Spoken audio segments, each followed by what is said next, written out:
Welcome to Unit 9, Civil War and Reconstruction, Lesson 2, Southern States Secede. A crack in a mirror often starts out small, hardly visible.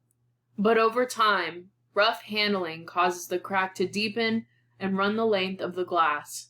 Pretty soon, the smallest added pressure will make it snap and break in two. The South debates independence. The South had reached its breaking point. Abraham Lincoln's victory in the 1860 election shocked and angered most Southerners. They were suddenly faced with a Northern president who had not won a single Southern state. In fact, his name had not even appeared on the ballot in most of them.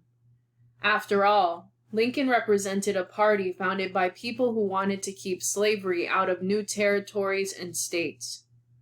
Although Lincoln had not called for the abolition of slavery, many pro-slavery Southerners felt certain this was his goal.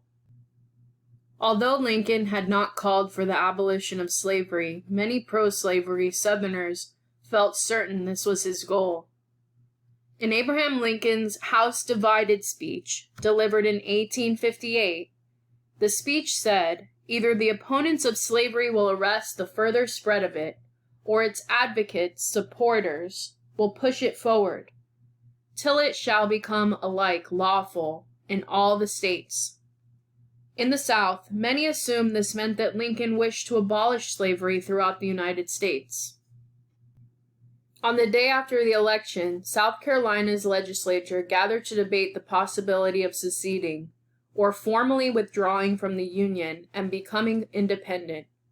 Secession was not a new idea. Slave states had threatened to leave the Union on numerous occasions.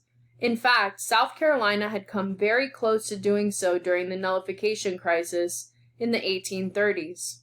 Supporters of secession justified it in terms of states' rights.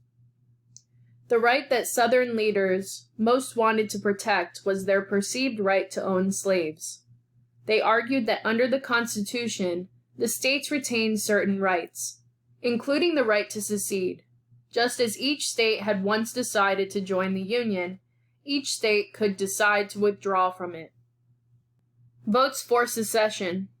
On December 20th, 1860, South Carolina became the first state in the nation to secede from the Union. The state's secession came in response to the presidential election of Abraham Lincoln the month before. Even though he was not to take office until March 1861, South Carolina decided that Lincoln's presidential win as a Republican, a party that supported the Free Soil platform, not the end of slavery in territories where it already existed, signaled that it could not continue as part of the United States. South Carolina was joined by 10 other states in the coming months. In March 1861, the Confederate States of America, or the Confederacy, united and quickly formed a temporary government in Montgomery, Alabama, and adopted a new constitution. It was much like the United States Constitution, but it protected slavery and states' rights. Jefferson Davis, a Mississippi senator who had spoken out against the secession just weeks earlier, was chosen to be the temporary president of the Confederacy. In his inaugural address, Davis placed the blame for the secessions on the Union, arguing that protecting slavery had been the well-known intent of the founders. Meanwhile, the issue of secession was proving to be divisive, and in the more northern part of the South. Many people opposed secession, calling it treason. They believed secession would be disastrous for the South. Others thought it would be best to wait before making a decision. For the time being, Virginia, Tennessee, North Carolina, and Arkansas remained in the Union. They still held out hope that the differences between the North and the South could be resolved. Efforts at compromise. Who among your friends is a peacemaker? There's usually one who brings those in conflict together and tries to find a common ground and iron out differences. Sometimes these efforts pay off. Sometimes they don't. The Crittenden Plan. After South Carolina seceded from the Union, John J. Crittenden, a senator from Kentucky, tried to step in as a peacemaker. In 1861, he was offered a proposal that came to be known as the Crittenden Plan. Under the terms of this compromise plan, the federal government would have no power to abolish slavery in the states where it already existed. Further, the Missouri Compromise line would be reestablished and extended all the way to the Pacific Ocean. Slavery would be prohibited in territories north of the line, but in territories south of it, local residents would decide whether to allow slavery.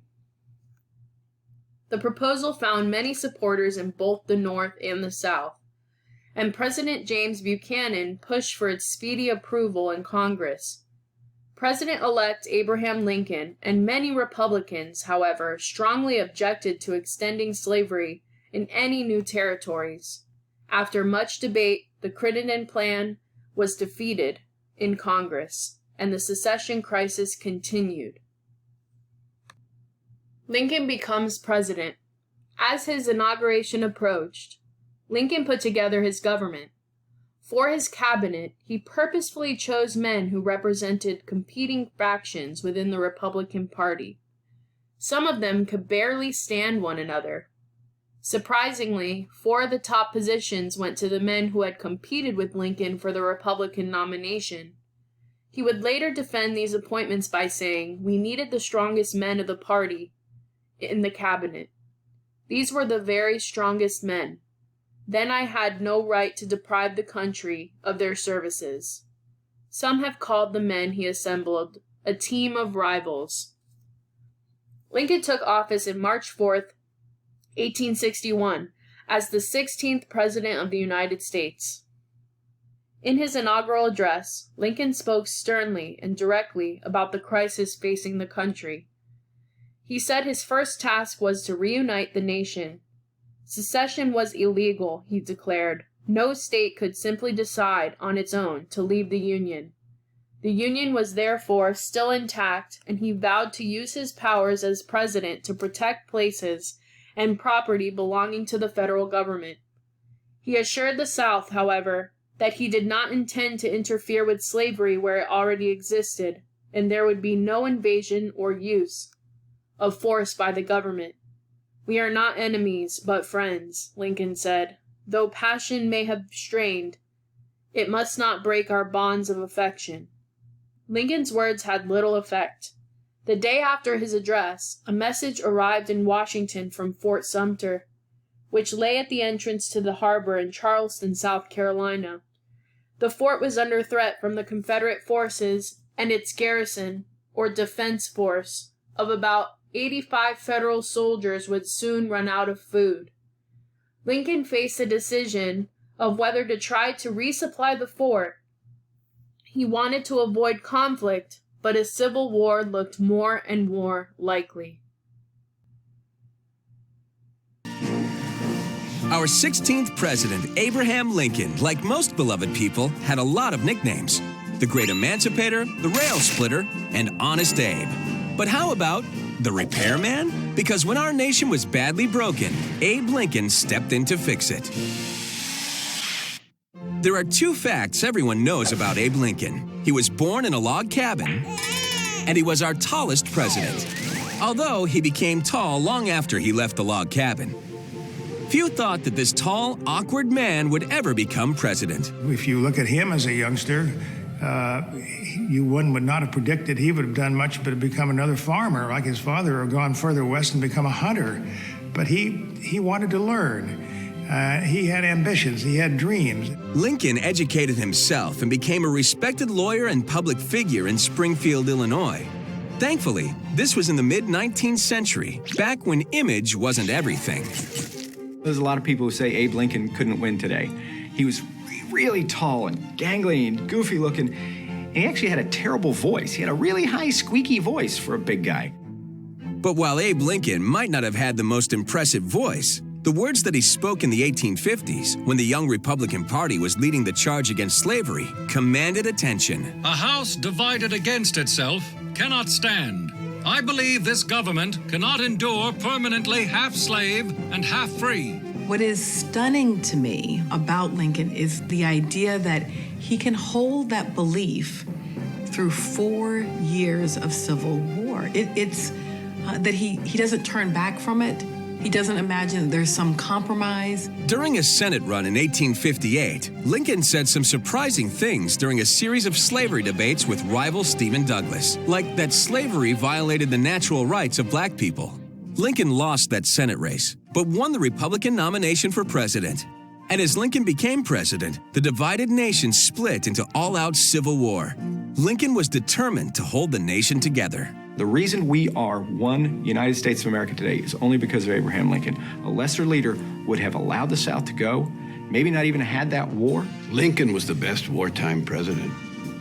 He had one goal: to save the Union.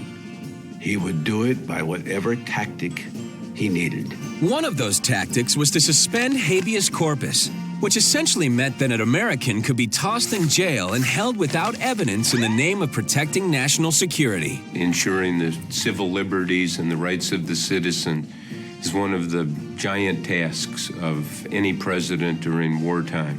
If you go back to Lincoln, in a sense, he failed the test. He violated the Constitution.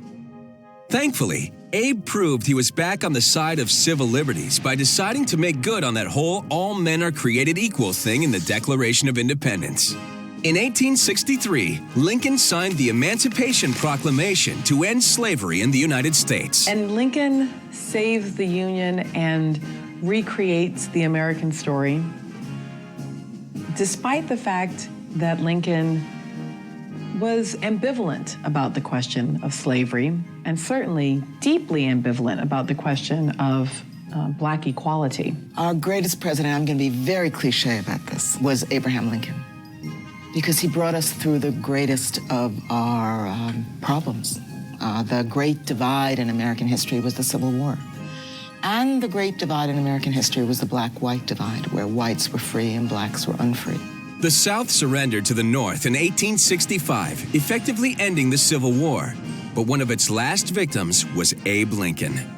John Wilkes Booth's bullet may have ended the life of the great emancipator, but his words and deeds live on to this day. Government of the people, by the people, for the people, shall not perish from the earth.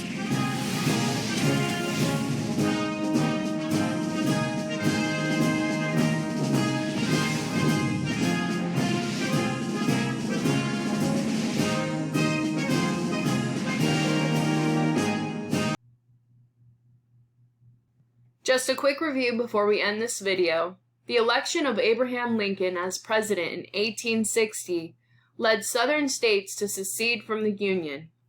Confederate States of America, or the Confederacy, united and quickly formed a temporary government in Montgomery, Alabama, and adopted a new constitution under the leadership of Jefferson Davis. Leaders of the North and the South tried to resolve the secession crisis, but their attempts to reach a compromise failed.